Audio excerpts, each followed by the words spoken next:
c'est sûr.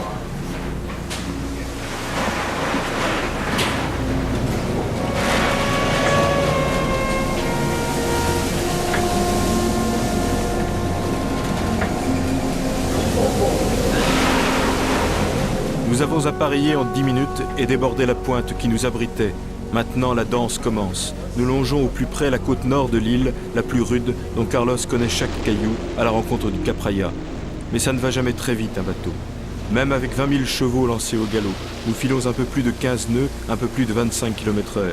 Le courant nous pousse, mais nous avons le vent dans le nez, d'où ces vagues courtes et hargneuses dans lesquelles nous passons en force.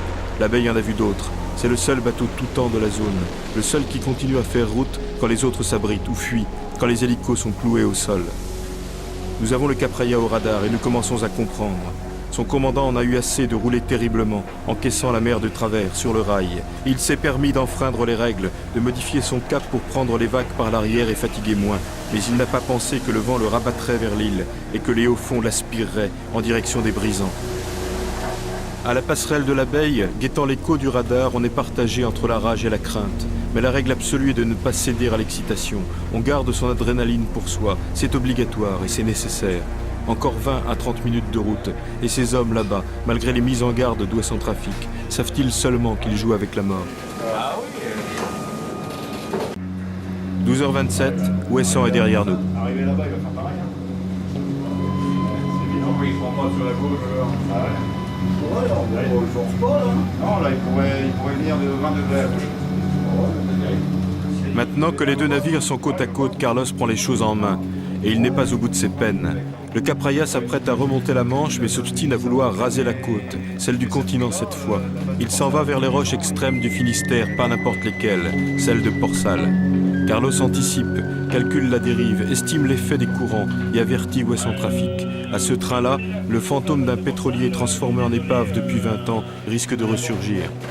C'est les roches d'Amoco là, donc dans le nord du four. Il faut qu'ils viennent plus dans le nord, parce que là-bas la mer est plus violente encore. L'aiguilleur d'Ouest Trafic s'adresse aux délinquants avec une courtoisie délibérée. C'est pour information qu'il lui signale les dangers qui l'attendent. Et il lui demande de regagner si possible le tracé du rail. Cette retenue verbale, quand tout le monde aurait envie d'insulter l'irresponsable, est le fruit d'un calcul et d'une expérience. Il est inutile de se défouler. On prend soin de ne pas provoquer chez le commandant du bateau dangereux un réflexe de vanité blessée. La fonction de la baie n'est pas de faire la police en mer. Elle consiste à préserver, escorter, sauver. Carlos attend pour conseiller directement son collègue du Cap Raya que ce dernier ait entendu le message des aiguilleurs de la mer. Mais il a l'oreille dure, le collègue. Il faut lui répéter 2 fois plutôt qu'une que sa route est aberrante et prochainement fatale. À la longue, à l'usure, il cède.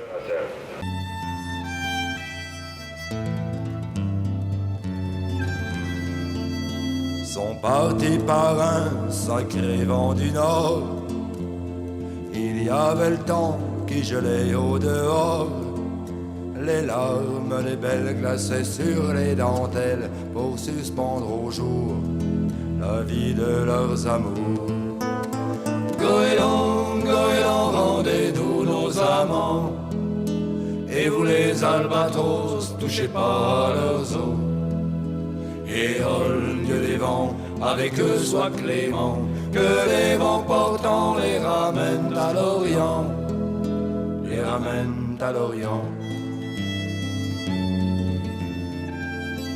Les paquets d'embrun qui balayent le pont leur glacent les eaux jusque dedans le fond.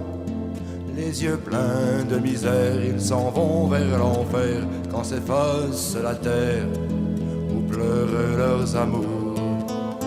Goéland, rendez-nous nos amants. Et vous les albatros, touchez pas à leurs os. Et de les vents, avec eux soit clément, que les vents portants les ramènent à l'Orient, les ramènent à l'Orient. Nous avons maintenant la mer du vent. Même depuis la passerelle à 15 mètres de hauteur, les déferlantes nous surplombent. Il ne faut pas croire que les marins sont blasés, on ne perd pas une miette du spectacle. Le bateau tremble comme une feuille de tôle. Il frémit de la proue à la poupe. Le gros temps n'est pas ce qu'on imagine. C'est une danse incessante, un art inconscient de rester d'aplomb, de chercher ses appuis. C'est une fatigue diffuse, dont on ne découvre qu'ensuite, quand ça s'arrête, combien elle envahit tout le corps et toute la tête. Dans les cabines, on amarre les chaises, on dépose tout à même le sol, et l'on dort dans sa banette, bras et jambes en étoile, calés contre les rebords du lit.